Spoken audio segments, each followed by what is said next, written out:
SSC academy के तमाम student को खुश आमदीद। चैप्टर नंबर 10 थर्मल एक्सपेंशन का न्यूमेरिकल नंबर 6 कर रहे हैं, जिसके अंदर उन्होंने कहा है how much heat is required to melt 500 gram of ice at 0 degree Celsius into water at 0 degree Celsius.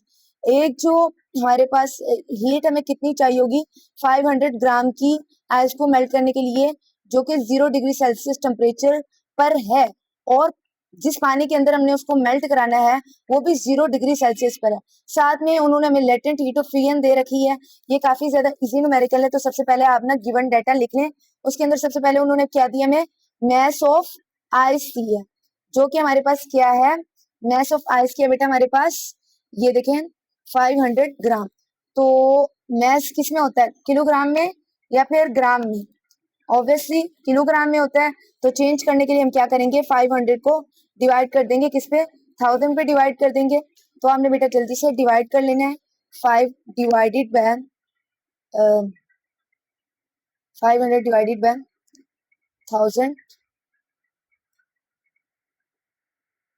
500 divided by 1000, तो हमारे पास क्या आ जाएगा 0.5 0.5 kg आ गया हमारे पास। तो ग्रामों से हमने किलोग्राम में कर लिया। और उसके बाद हमें गिवन डाटा के अंदर मिली थी latent heat of fusion. Latent heat of fusion, मैं लेटेंट हीट ऑफ फ्यूजन का टॉपिक भी समझा चुकी हूँ। जिन बच्चों को समझना है वो प्रीवियस लेक्चर ले लें, उनके लिए ज्यादा इजी हो जाएगा। Latent heat of fusion of ice क्या थी हमारे पास, L1 इज इक्वल टू, ये हमारे पास 3.36 मल्टीप्लाई बाय 10⁵ जॉल केजी पर सेकेंड। और उसके बाद बेटा हमारे पास टेम्परेचर जो था वो 0 में था, इसलिए हम लिखेंगे नहीं। और हमें फाइंड करनी है हीट। तो फाइंड में हमें क्या करना है, हीट फाइंड करनी है। तो फाइंड Q यानी हीट। तो उसके बाद हम सॉल्यूशन लिखेंगे,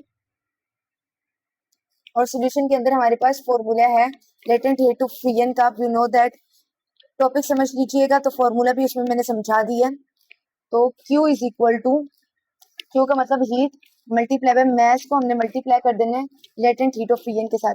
Q मैस हमारे पास क्या था 0.5 kg, 0.5 kg को मैंने मल्टीप्लाई करा दिया किसके साथ, लेटेंट हीट ऑफ फ्यूजन के साथ, जो कि मेरे पास थी 3.36 मल्टीप्लाई बाय 10⁵ अब आपने इनको कैलकुलेटर पे जल्दी से मल्टीप्लाई कर लेना है। 0.5 मल्टीप्लाई बाय 3.36 मल्टीप्लाई बाय 10⁵ +5, तो हमारे पास आंसर आ जाएगा 16800। यही हमारा आंसर है। Q is equal to 168। और आगे 0 की रिपीट हो रहे हैं। तो आपने मैथ्स के अंदर भी पढ़ा होगा, जो वैल्यूज रिपीट हो रही है लास्ट पे, तो इसका मतलब कि आगे अप टू अ यही चलती जाएंगी। तो इसीलिए हमारे पास जो हीट होगी 160 kg होगी, किलो जॉल होगी। ठीक है, तो ये न्यूमेरिकल भी हमारा क्लियर हो गया। यही इसका रिजल्ट है कि इतनी हीट चाहिए होगी।